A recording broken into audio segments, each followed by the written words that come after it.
इसे तुम ही रख लो, हमें नहीं चाहिए ये। हम कैसे रख ले इसको? देखो हमें कुछ नहीं पता है, बस तुम रख लो इसे। अरे तुम भी गजब करती हो शीतल यार। तुम इसे रख रहे हो या नहीं?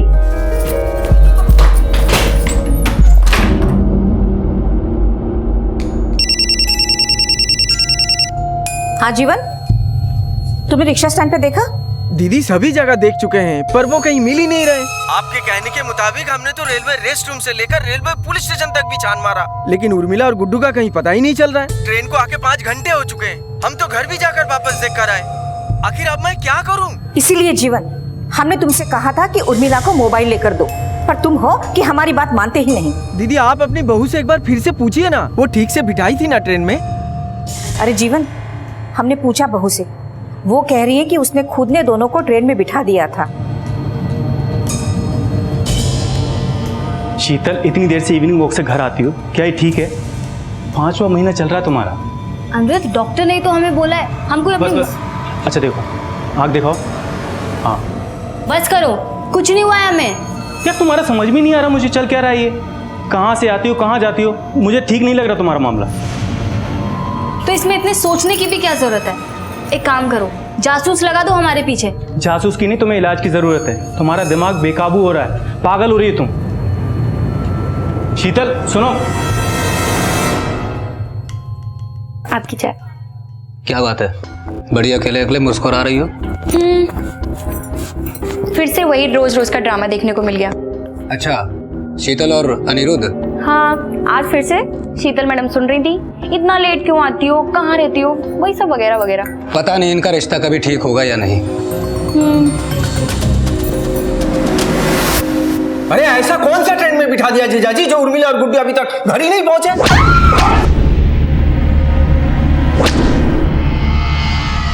ये सारी गलती मेरी है। 8 साल से रिश्ता नहीं था ना, अलग थे, अच्छा था, खुश था। अब 2 दिन से एक क्या नहीं हुए, मेरे परिवार के 2 सदस्य गायब हैं। कुछ ज्यादा चढ़ा कर आया है जीवन, इसलिए बिना सोचे समझे कुछ भी बोले जा रहा है। जब हमने एक बार तुझे बता दिया कि शीतल खुद स्टेशन जाकर उनको ट्रेन में बिठाकर आई थी, तो ये बार बार हम पे इल्जाम लगा के तू साबित क्या करना चाहता है? मैं कुछ साबित नहीं करना चाहता हूँ, मुझे सिर्फ इतना बता दो मेरी बीवी और मेरा बच्चा कहाँ है, बस। जीवन, सच तो यह है कि उर्मिला तेरे पास वापस आने ही नहीं चाहती थी, इसीलिए चली गई तुझसे दूर। और तुझ जैसे इंसान के साथ कोई खुश कैसे रह सकता है? सीधे सीधे बता दो मेरी बीवी और बच्चा कहाँ है। अगर बाहर पे घुसा है और दोबारा घर में घुसने मत देना। ये ठीक नहीं कर रहा तू। अगर मेरी बीवी और बच्चे को कुछ हुआ ना, मैं तेरा वो हाल करूंगा अमरमणि, तू जिंदगी भर याद रखेगा। अरे छोड़ो, निकलो यहाँ से। 5 महीने की गर्भवती शीतल खुद गुड्डू और उर्मिला को ट्रेन में बिठाकर आई थी, लेकिन गुड्डू और उर्मिला पिछले 10 घंटों से गुमशुदा थे। क्या हुआ था उनके साथ और कहां थे वो? जीवन के परिवार और अमरमणि के परिवार के बीच किस बात को लेकर खटास थी? कहीं यही खटास उर्मिला और गुड्डू के लापता होने की वजह तो नहीं बनी? सभी जगह ढूंढ लिया सर, लेकिन कहीं नहीं मिले। हमको तो पूरा यकीन है सर, ये वही लोगों का काम है, हमारी बीवी और बच्चे को छुपा के रखा हुआ है। कोई खास वजह है? वजह है सर, लेकिन हमको नहीं पता था कि 8 साल पुरानी वजह अभी तक दिल में लगाकर बैठा होगा वो। 8 साल पुरानी वजह? बाबूजी मरने से पहले निर्मला दीदी के नाम 4 बीघा जमीन की थी और बाकी पूरी प्रॉपर्टी मेरे नाम। लेकिन वो जीजा अमरमणि का कहना था कि ये पूरी प्रॉपर्टी हमारी और निर्मला दीदी के बीच आधे आधे हो, लेकिन हमने साफ मना कर दिया। और इसी वाद विवाद की वजह से 8 साल तक हमारे बीच कोई रिश्ता नहीं था। अब जब धीरे धीरे मामला शांत होने लगा तो निर्मला दीदी ने ही प्लान बनाया कि हमारे बीवी और बच्चे कुछ दिन के लिए वहां घुमाएं। 8 साल बीत चुके हैं इस बात को जीवन जी। क्या आपको लगता है वो लोग अभी तक इस बात को दिल में पाले बैठे होंगे? आप नहीं जानते सर उस अमरमणि को, हिटलर है सर, वो एकदम हिटलर है। कोई कुछ भी कहे और आप भरोसा कर लेंगे? पुलिस की वर्दी है आप पर, काफी जिम्मेदारी भरा काम है। जी हाँ, काफी जिम्मेदारी भरा काम है और फिलहाल हमारी जिम्मेदारी है उर्मिला और गुड्डू को ढूंढना। उम्मीद है कि इस जिम्मेदारी को निभाने में आप हमारा साथ देंगे। सर, हम खुद उर्मिला मामी और गुड्डू को सुल्तानपुर जंक्शन से वरुणा एक्सप्रेस की बोगी नंबर B2 में बिठाकर आए थे और हमें अच्छी तरह से याद है कि ट्रेन हमारे सामने ही खुली थी। बहू, ले जाओ। तो हो गई आपकी पड़ताल इंस्पेक्टर साहब। निर्मला, बता तो इंस्पेक्टर साहब को कि उर्मिला ने क्या कहा था परसों तुमसे रसोई में? वो परसों रसोई में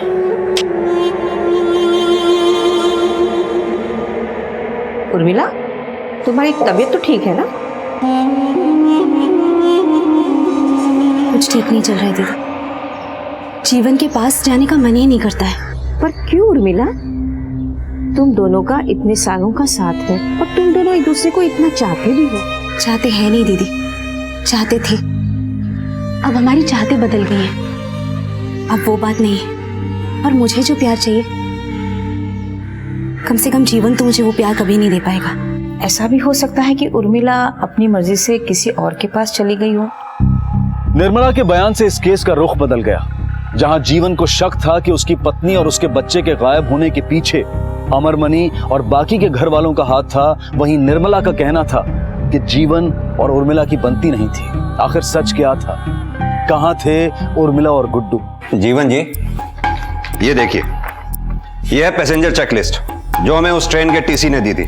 26-27 सीट नंबर के आगे टिक मार्क लगा हुआ है, यानी वो दोनों उस दिन ट्रेन में चढ़े थे। कहीं कुछ ऐसा तो नहीं जो आपको पता हो, वो हमारे लिए जानना जरूरी हो? हम सिर्फ इतना जानते हैं कि हमें किसी भी हाल में अपनी बीवी और बच्चा चाहिए। आप उन्हें ढूंढ के दीजिए सर, बस हम हमसे विनती करते हैं सर। हाँ sir, train number 14228 Varuna express के बोगी नंबर B2 के सीट नंबर 28 में मैं बैठा था। आपकी सीट के ठीक सामने वाली सीट पे, यानी कि हाँ 26 और 27 नंबर, एक औरत और एक बच्चा ट्रेवल कर रहे थे। आपने देखा उनको? जी हाँ, एक औरत और एक बच्चा तो थे, ठीक मेरे सामने वाली सीट पे बैठे थे। ये दोनों थे वो? जी नहीं सर, ये तो किसी और की फोटो है। ठीक से देखिए, शायद आपको कोई गलतफहमी हो रही होगी। नहीं सर, इस बच्चे को तो मैं भूल ही नहीं सकता। बहुत ही प्यारा बच्चा था और इस बच्चे की वजह से मैंने इसकी माँ के साथ बातचीत भी की थी। वो कुछ कह रही थी कि वो किसी स्कूल में पढ़ाती है। दोनों जौनपुर में उतरे थे सर। उन्होंने बताया कि वो कौन से स्कूल में पढ़ाती थी? किसी सेंट जेवियर स्कूल में पढ़ाती थी। अच्छा, उनका स्केच बनाने में हमारी हेल्प करेंगे आप? जी सर, ये हमारे स्कूल की इंग्लिश टीचर है, मानसी उपाध्याय। क्या हम इनसे मिल सकते हैं अभी? Sure sir. जी सर, इस सीट पे मैंने ही ट्रेवल किया था। मानसी जी, आप एक टीचर हैं। सॉरी सर, स्कूल खुल गए थे और यहाँ आने के लिए मेरे पास टिकट नहीं थी। किससे मिली टिकट आपको? एक लेडी थी सर, समथिंग 24-25 साल की एज होगी। क्या इनमें से कोई थी? ये लेडी थी सर।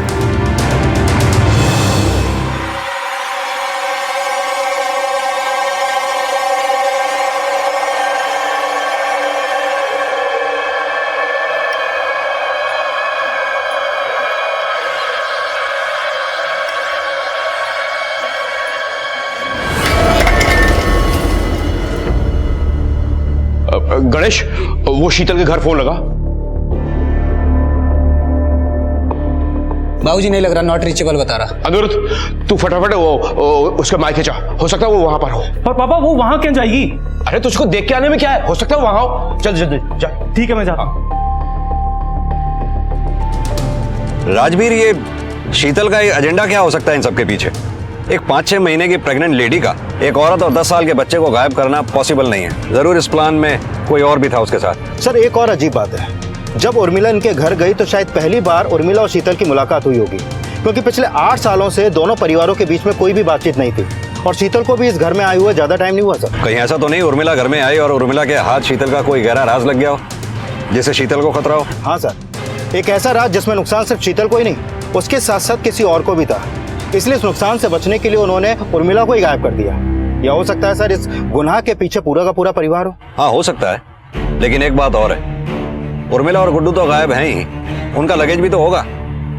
उसको कहाँ ठिकाने लगाया होगा इन्होंने? जो भी हो, ये शीतल नाम की कड़ी तो हमारे हाथ लगी चुकी है। अब इस कड़ी को पकड़ के हमें बाकी कड़ियां जोड़नी है। पापा, पता नहीं शीतल के जानू में चली गई, मायके में भी नहीं है वो। अमरमणि जी, आपके घर की तलाश है और शीतल का अरेस्ट वारंट हमारे पास। कहाँ है शीतल? इंस्पेक्टर साहब, शीतल काफी वक्त से घर वापस नहीं लौटी है। सारे घर वाले उसको ढूंढ रहे हैं। अच्छा होगा घर की तलाशी लेने के बजाय आप हमारी बहू को तलाशें। हिदायतें काफी देते हैं आप, एक हिदायत हमारी भी है। अगर कुछ गलत हो रहा है तो उसे जल्द से जल्द ठीक कर लीजिए, क्योंकि अगर हमें उर्मिला और गुड्डू का पता नहीं चला तो शायद आप दोबारा हिदायत देने के लिए यहाँ रहे ही ना। सर, बैकयार्ड में कुछ मिला है। आओ।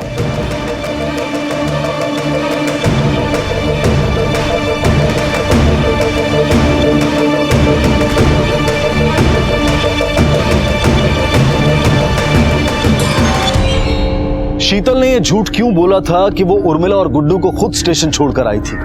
आखिर ऐसा क्या हुआ था जिसकी वजह से उसे खतरा था? क्या उर्मिला शीतल का कोई ऐसा राज जान गई थी जो उसकी गुमशुदगी का कारण बना?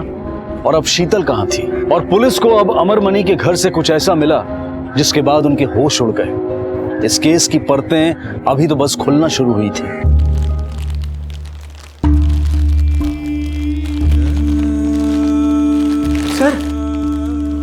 सर ये तो हमारे बेटे गुड्डू का बैग है। सर ये जला हुआ क्यों है सर? सर क्या हो गया हमारे बेटे गुड्डू को? उसका बैग सर, ये कैसे जल गया सर, बताइए ना। ये सर गुड्डू का बैग है सर। हाँ, हमारी बेबी उर्मिला कहाँ है? सर आप कुछ बोलिए सर। गुड्डू,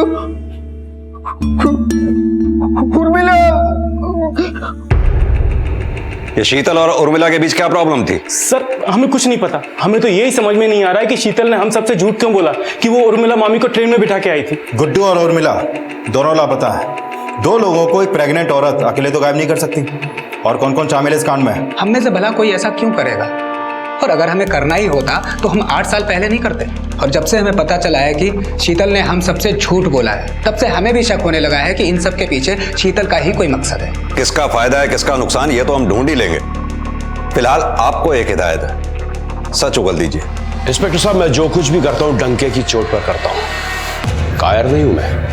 हाँ, मुझे उर्मिला और जीवन पर गुस्सा जरूर है, पर इतना भी नहीं कि एक बच्चे और उसकी माँ को मार डालूं। सर शीतल भाभी कुछ दिनों से डरी डरी सी रह रही थी। हमें लगा कि शायद प्रेगनेंसी में ऐसा होता होगा, लेकिन हमें नहीं पता था कि इन सब चीजों में वो शामिल होंगी। और घर में कौन कौन है जो इन दिनों डरा डरा सा लग रहा है? तुम तो घर में ही रहती हो, जानती हो, समझती हो। तुम्हें तो जरूर पता होगा कि उर्मिला के साथ क्या हुआ और शीतल कहाँ है। हमें कुछ नहीं पता कि उर्मिला मामी के साथ क्या हुआ, और ना ही ये कि शीतल कहाँ पर है। अगर हमें कुछ भी पता होता तो हम सबसे पहले आपको बताते। और वैसे भी हमारे घर में ऐसा कोई क्यों करेगा? सर एक मिनट, शास्त्री नगर के पास एक औरत की लाश मिली है।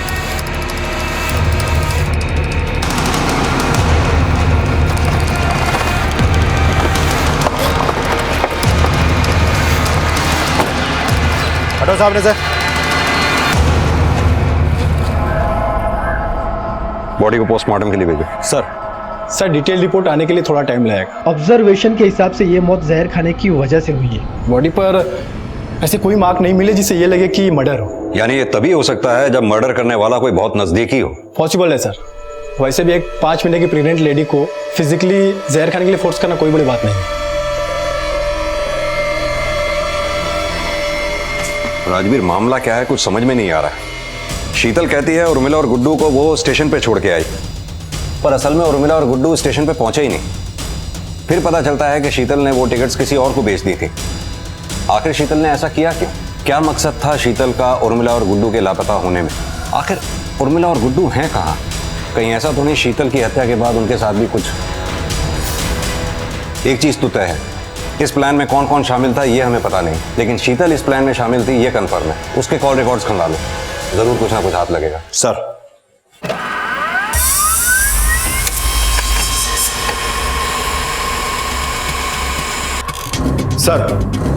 शीतल के कॉल रिकॉर्ड डिटेल से एक सरप्राइजिंग बात सामने आई है।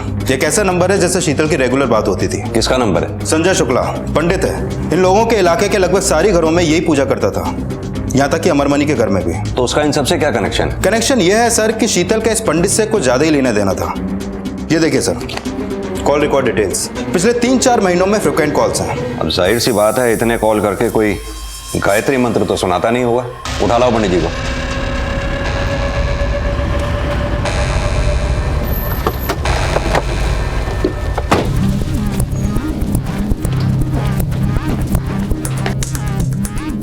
तोड़ दो ताला। सर पूरा घर छान मारो। सर ये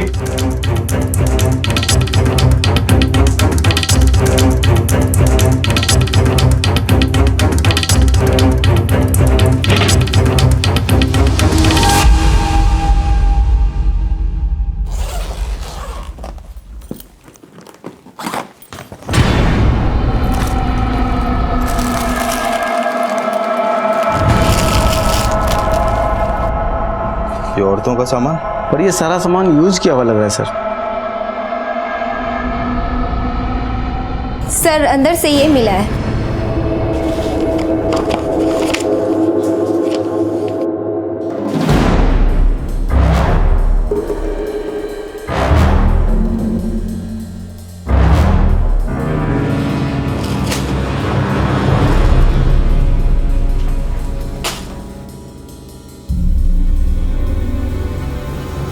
ये माजरा क्या है? शीतल और इसके बीच में इतने सारे कॉल्स और गिफ्ट के लेन देन भी।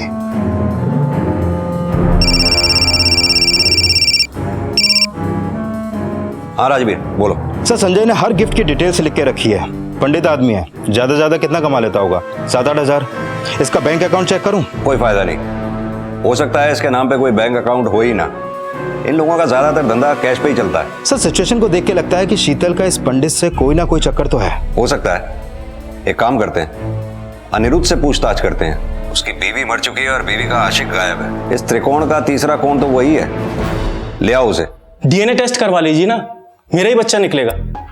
आप लोगों के दिल में जरा भी रहम नहीं है। आप जिस औरत के बारे में बात कर रहे हैं वो अब इस दुनिया में नहीं रही, और वो भी उस शख्स से जिसके लिए वो सब कुछ थी। अब तक जो कुछ भी सामने आया है वो मेरे लिए किसी एक बड़े सदमे से कम नहीं था। पता नहीं शीतल को क्यों झूठ बोलना पड़ा कि वो उर्मिला मामी और गुड्डू को स्टेशन पे छोड़ आई। राजवीर, मेरी थ्योरी के मुताबिक संजय और शीतल का अफेयर चालू था। इसकी खबर उर्मिला को पड़ी, जिसके चलते संजय और शीतल ने उर्मिला को गायब कर दिया। इसी दौरान अनिरुद्ध को अपनी बीवी शीतल की कारगुजारियों का पता चलता है और शीतल का मर्डर अनिरुद्ध के हाथों हो जाता है। अगर मेरी थ्योरी करेक्ट है तो हम इस केस को सॉल्व करने में सिर्फ एक कदम दूर हैं। इस केस को सुलझाने का हमारा आखिरी कदम क्या होगा? इस केस की शुरुआत हुई थी अनिरुद्ध के घर से। इस केस में ट्विस्ट भी आया अनिरुद्ध के घर से, जब हमें उर्मिला का जला हुआ बैग मिला था। और मुझे पूरा यकीन है इस कहानी का दी एंड भी अनिरुद्ध के घर पे ही छुपा है। इस केस में पुलिस को अब तक यह समझ में नहीं आ रहा था कि गुड्डू और उर्मिला कहां हैं। शीतल ने सबसे झूठ क्यों बोला? शीतल के संजय के साथ कैसे रिश्ते थे? कहीं ऐसा तो नहीं था कि अनिरुद्ध को इन दोनों के बारे में कुछ पता चला हो?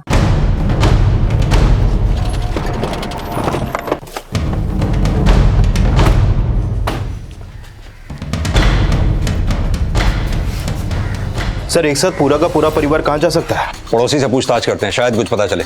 आओ। ये अमरमणि जी का पूरा परिवार कहाँ गया है, कुछ पता है आपको? सब वो घाट पे गए हैं अपनी बहू की अस्थियां विसर्जन करने के लिए। सिंह, एक काम करो, फौरन एक टीम लेके घाट पे पहुंचो। आप लोगों में से अस्थि विसर्जन कौन करेगा?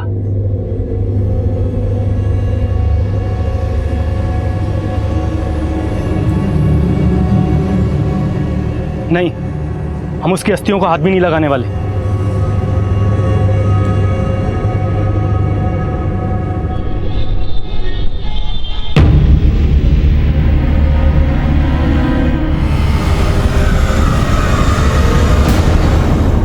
बेटा, अस्थि विसर्जन तो तुम ही करोगे ना? तुम्हारे अलावा और कौन करेगा? अरे जिसकी मर्जी हो कर दे, नहीं तो पंडित जी से बोल दीजिए, वो कर देंगे। हम कह दिए हम उसकी अस्थि को हाथ भी नहीं लगाएंगे। और आप हमसे जिद मत कीजिए बस। पर बेटा, रहने दीजिए ना मम्मी जी, क्यों मरे लोगों की शांति के लिए जिंदा लोगों को तकलीफ दे रही हैं? और वैसे भी पता नहीं कैसे रिश्ते थे संजय और शीतल के बीच में।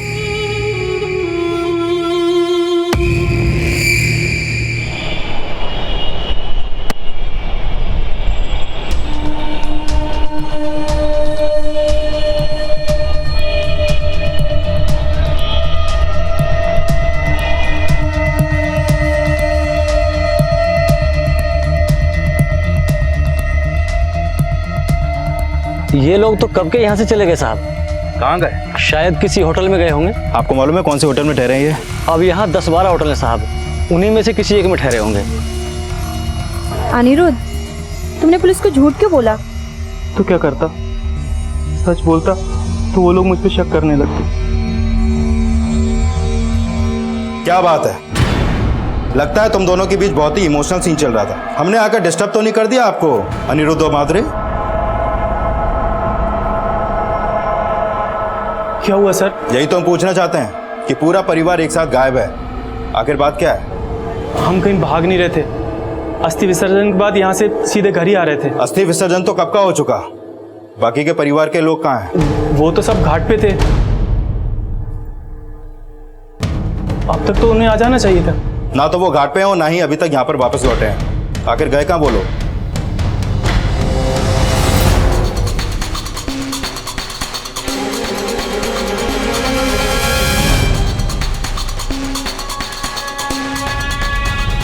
सर, एक नाविक से पता चला है कि बाकी के परिवार वाले बोट से नदी की सैर पर निकले थे अभी तक ना तो परिवार वाले वापस आए हैं और ना ही वो वोट। एक काम करो, अनिरुद्ध और माधुरी को लेकर आओ। सर।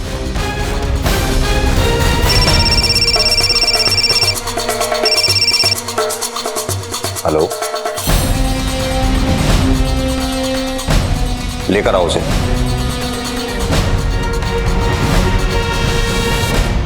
डरो मत बेटा, हम हैं ना आपके साथ। अब आपके साथ कोई कुछ नहीं करेगा। और हाँ, अब आपकी मम्मी को यानी उर्मिला जी को हम जल्दी ही ढूंढ लेंगे। कब देखा था आपने अपनी मम्मी को आखिरी बार?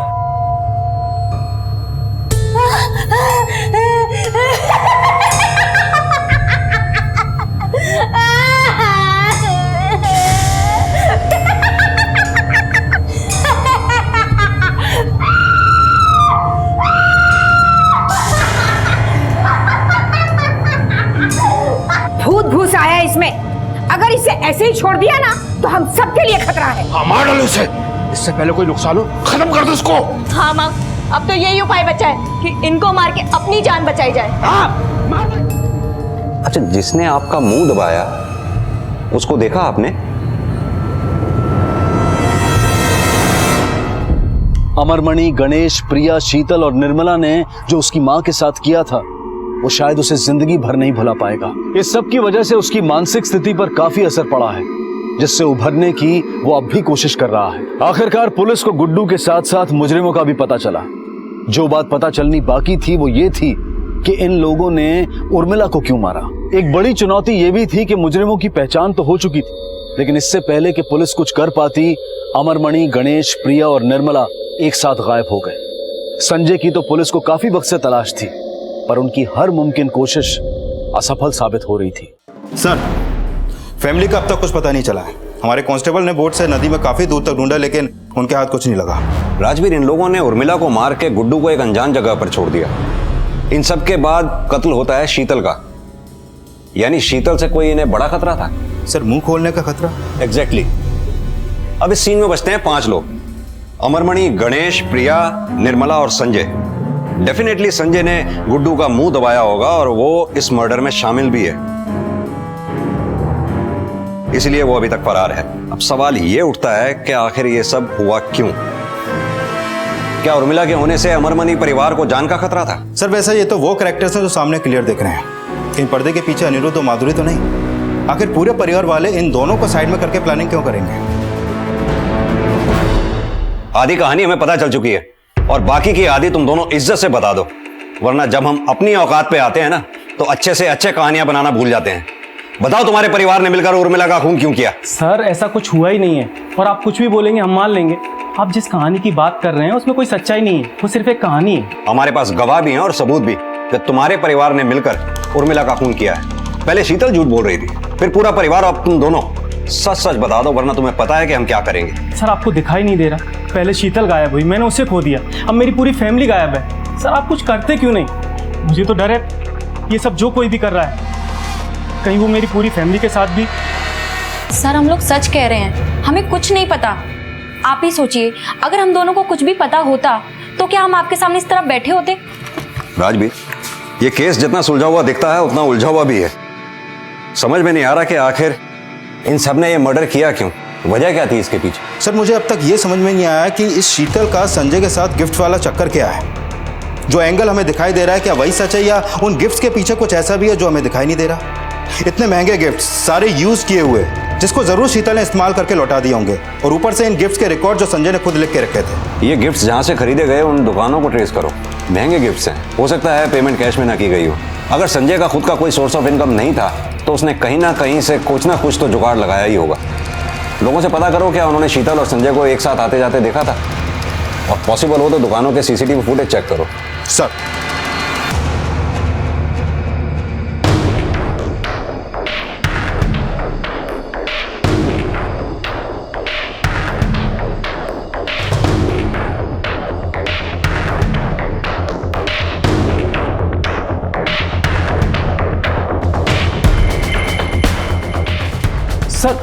सर, ये तो पिंटू है। कौन पिंटू?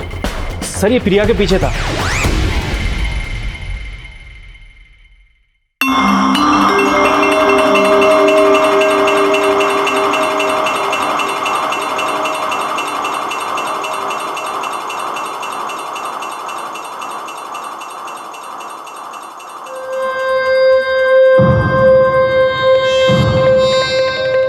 सर उन दोनों की लव स्टोरी धीरे धीरे आगे बढ़ रही थी और प्रिया ने एक बार भी नहीं सोचा कि इस लव स्टोरी का कोई मतलब ही नहीं है।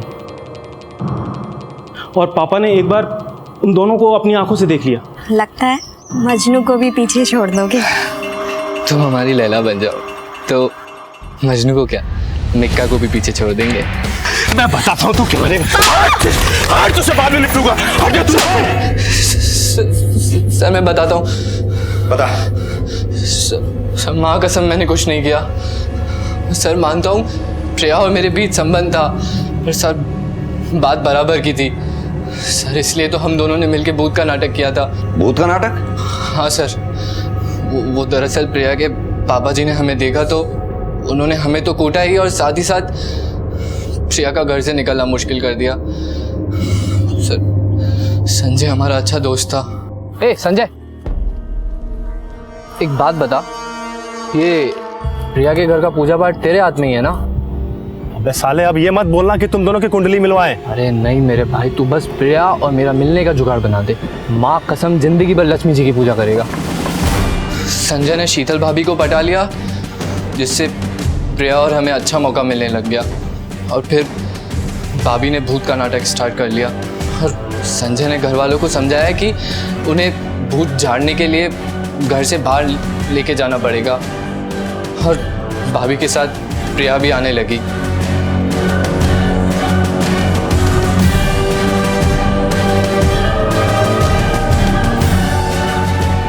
कभी कभी प्रिया की माँ जी और भाभी भी आते थे, पर उसमें संजय संभाल लेता था।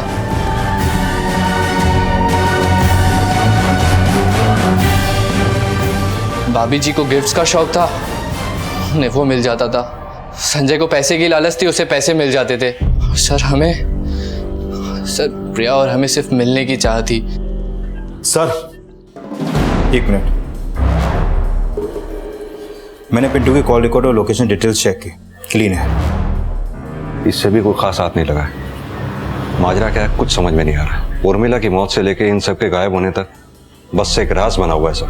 एक काम करो, इन सब की फोटोग्राफ्स चारों तरफ सर्कुलेट कर दो, खबरियों को भी अलर्ट करो। इस केस को सॉल्व करने के लिए इन सब का मिलना बहुत जरूरी है। सर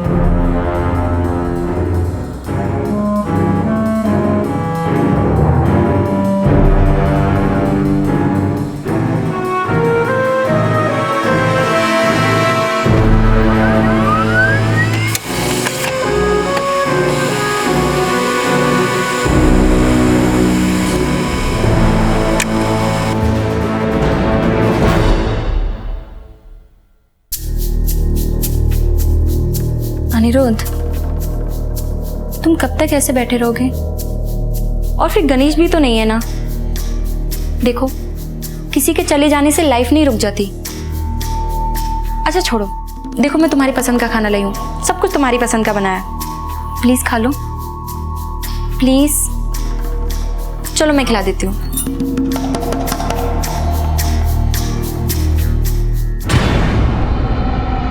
सर 2 दिन पहले घाट के किनारे 3 लाशें मिली। पोस्टमार्टम रिपोर्ट के मुताबिक इनके पेट से हैवी स्लीपिंग पिल्स मिली। इसके बाद डूबने से इनकी मौत हो गई।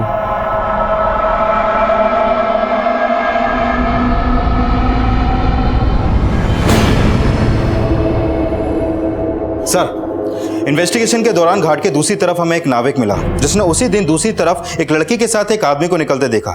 पर सर वो दोनों की शक्ल ठीक से नहीं देख पाया। मे बी वो दोनों अमरमणि और प्रिया ही हों, क्योंकि वही दोनों फरार हैं। संजय का तो हमें पहले से ही कुछ नहीं पता है। कहीं ऐसा तो नहीं बाप बेटी ने मिलकर ही इन सबको मारा हो। एक काम करो, अनिरुद्ध और माधवी को खबर दे दो। इस केस में अभी भी कोई ऐसी कड़ी है जो हमारे हाथ नहीं लगी है। अब इस केस में पुलिस को 3 लोगों की तलाश थी, अमरमणि, प्रिया और संजय। इन लोगों ने खून क्यों किए थे, इस सवाल का जवाब तो नहीं मिला था, लेकिन इतना साफ था कि इस परिवार में ऐसे कई राज दफन थे जिनका बाहर आना जरूरी था। साहब 25 साल से अमर भाई साहब हम लोग पड़ोसी हैं साहब। आदमी थोड़े अलग स्वभाव के हैं, ज्यादा उन्हें कभी हंसते हुए नहीं देखा, और उनकी खुशी तो उनकी बेटी में ही बसती है। दोनों बेटों से बेटी को ज्यादा चाहते हैं। साहब पिल्लू का किस्सा तो पूरे मोहल्ले को पता है। देखा था अक्सर प्रिया को उसके साथ। प्रिया भी कोई उनमें से कम नहीं थी, वो तो भाई साहब की लाडली थी। इसके लिए अमर भाई ने आज तक उसको एक शब्द नहीं कहा। सर वो प्यार मैं समझता हूँ, लेकिन इन बाप बेटी का सर इनका कुछ अलग ही किस्म का प्यार चल रहा था। अक्सर मामला जैसा होता है वैसा दिखता नहीं है सर। मतलब मतलब इनके रिश्ते में कुछ गड़बड़ थी। तू क्या सोच रहा है? तू जो बोलेगा हम सुन लेंगे। सर वैसे मिसिंग भी तो ये सिर्फ बाप बेटी हैं। संजय पहले से ही अंडरग्राउंड है, कहीं सबके पीछे इन दोनों का ही तो हाथ नहीं। अभी किसी नतीजे पर पहुंचना जल्दबाजी होगा। बाप बेटी के रिश्तों को जड़ तक खुद निकालना होगा। पागल हो गया वो। तू कुछ भी बोलेगा और मैं बैठ के सुनूंगा। पहले तो साला धुला, उसके बाद मेरी बहन को परेशान किया, और जब उसका खुद का नाम आ रहा है तो मेरे पूरे परिवार को बदनाम कर रहा है वो। सर अब तो मुझे पूरा यकीन हो गया है कि इसके पीछे किसी और का नहीं, सिर्फ और सिर्फ उसी का हाथ है।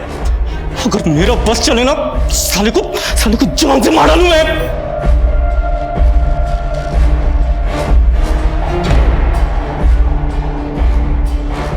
उस आदमी का क्या भरोसा सर, कुछ भी कर सकता है वो। बहुत बड़ा दोगला इंसान है। एक ही पल में दोस्त और दूसरे ही पल में जान का दुश्मन बन जाता है। सर अगर पिंटू को लगता है ऐसा है तो जरूर ऐसा होगा, क्योंकि प्रिया के बारे में पिंटू से ज्यादा और कौन जानेगा सर। हेलो, ठीक है हम पहुंचते हैं अभी।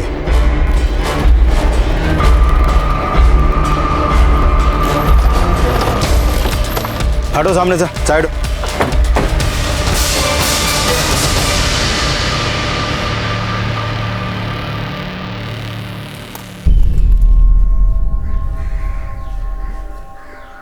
मौत को अभी 24 घंटे भी पूरे नहीं हुए सर। विक्टिम ने मरने से पहले अपने आप को बचाने की ज्यादा कोशिश नहीं की। पर ये देखिए सर, ये गले पे निशान, इसका गला किसी दुपट्टे या गमछे जैसी चीज से घोटा गया है। राजवीर, ये पिंटू, अनिरुद्ध और माधुरी, इन सबको चेक करो। संजय की तलाश और तेज कर दो। आसपास की स्टेट्स में कोऑर्डिनेट करो, खासतौर से मंदिरों में, क्योंकि संजय को अपनी जिंदगी गुजारने के लिए कुछ ना कुछ काम तो करना ही पड़ेगा। ये अनिरुद्ध और माधुरी से भी कुछ अच्छे संकेत नहीं मिल रहे हैं, इनको भी अच्छी तरह से खंगालो। सारे एंगल्स को दोबारा से क्रॉस चेक करो, कहीं ना कुछ मिसिंग जरूर है। सर ये अनिरुद्ध और माधुरी तो बचपन के दोस्त निकले, स्कूल कॉलेज सब साथ में हुआ है इन लोगों का। कहीं ऐसा तो नहीं इन दोनों के बीच ही एक चिंगारी हो जिसकी वजह से बाकी के परिवार वाले जल गए? नहीं सर, अब जो खबर मैं आपको देने वाला हूँ वो इससे भी ज्यादा चौंका देने वाली है।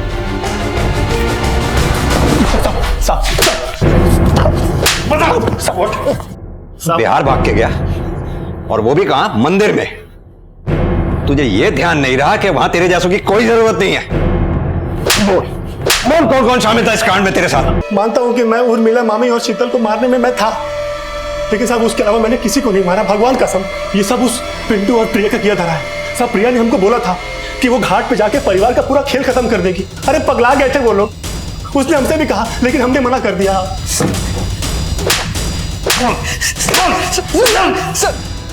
सब सच सच भौंक दे। अब एक सेकंड का भी अगर पॉज लिया ना तो तेरी अलग से जबान बाहर खींच लूंगा।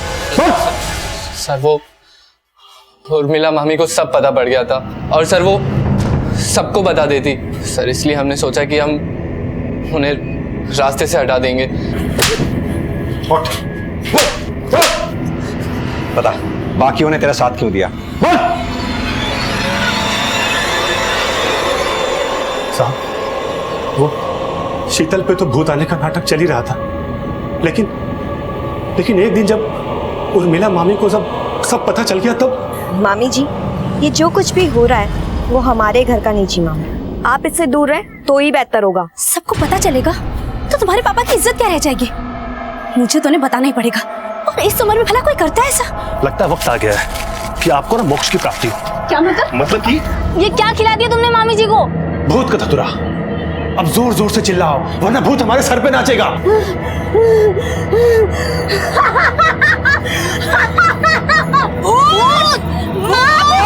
फिर हमने सबको ये कहा कि जो भूत शीतल के अंदर आता है वो अब उर्मिला मामी के अंदर आ चुका है, और अगर अब ये भूत किसी के अंदर आया तो उसकी मौत हो जाएगी। सब परिवार वाले बहुत डर गए। फिर हमने कहा कि अगर उर्मिला मामी को ही मार दिया जाए तो ये भूत का खेल हमेशा हमेशा के लिए खत्म हो जाएगा।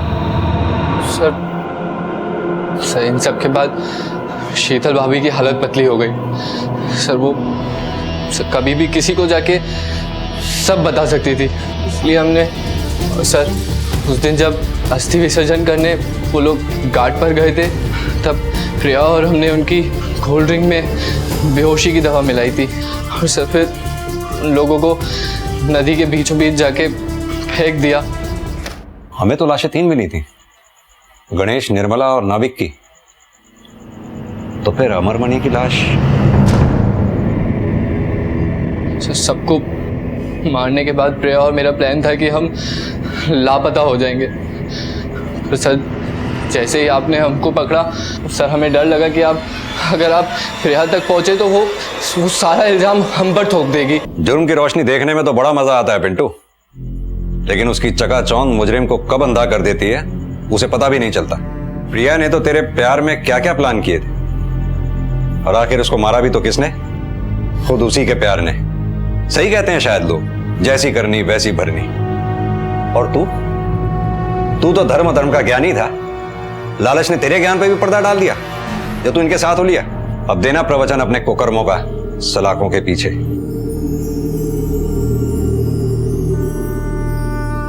उर्मिला सिर्फ और सिर्फ प्रिया को गलत रास्ते पर जाने से रोकना चाहती थी, लेकिन प्रिया, पिंटू और संजय इस ड्रामे को खुलने नहीं देना चाहते थे। इसीलिए उन्होंने मिलकर भूत का नाटक रचा, जिसकी वजह से उर्मिला की मौत हुई। उनके लिए एक झूठ की कीमत एक इंसानी जिंदगी से भी ज्यादा निकली, और शीतल ने कभी सोचा भी नहीं था कि कुछ गिफ्ट्स के लालच में उसे इतनी बड़ी कुर्बानी देनी होगी, अपनी जान की कुर्बानी। प्रिया प्यार में इतनी अंधी थी कि उसने अपने परिवार को ही जान से मार दिया।